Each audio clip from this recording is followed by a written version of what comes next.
Hello my friends, operator Starsky reporting on day 650 of the Russian invasion of Ukraine. More than 3,200 eliminated Russian officers were identified as of beginning of December. And all these Russian officers, including General Major Vladimir Zavadsky, were identified in the open sources only in the past week. Apparently, it's one of the reasons why the Russian troops demonstrate such a high casualty rate this winter. In the past 24 hours, more than 1,000 Russian invaders became good in Ukraine. 7 tanks, 15 armored vehicles and 26 artillery systems were toasted using the Ukrainian artillery and drones. Today, Ukrainians celebrate the Day of the Volunteer, dedicated to people who support the Ukrainian defenders.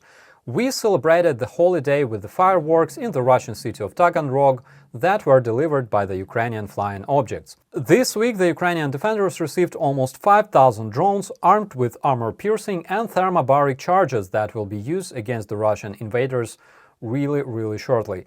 A Russian invader, Viktor Pervushin, established this year's record of the fastest demobilization in Russia. According to his wife, the invader got mobilized on 22nd of November this year, and in just 8 days he got demobilized by the Ukrainian defenders. The happy winner will be delivered home in a package, like one of those that arrived to Rostov this autumn. Russians, $2,000 a month ain't worth it, considering that the Ukrainian soldiers receive more than twice as much defending their land.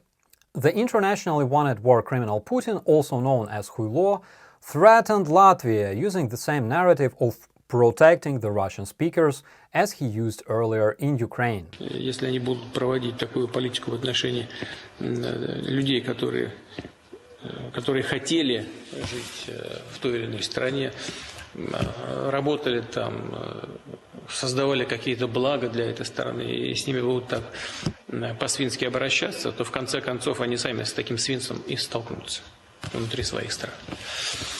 You can expect new stories about the Latvian Nazi shelling the Russian conglomerates for 8 years, soon on the Russia Today. Also, the Russian war criminal condemned political repressions in the terrorist federation while comparing them to the genocide conducted in the Soviet Union.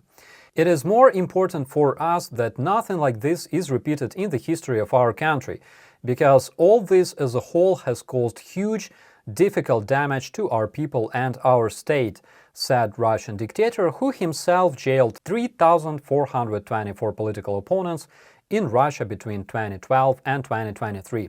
The number includes the Russian terrorist Igor Girkin, who got neutralized due to his intention to run for the Russian presidency next year.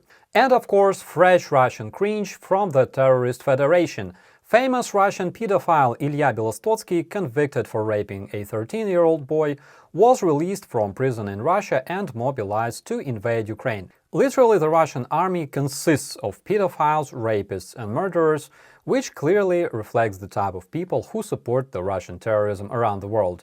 With that, I wish you all a beautiful day. As always, be safe.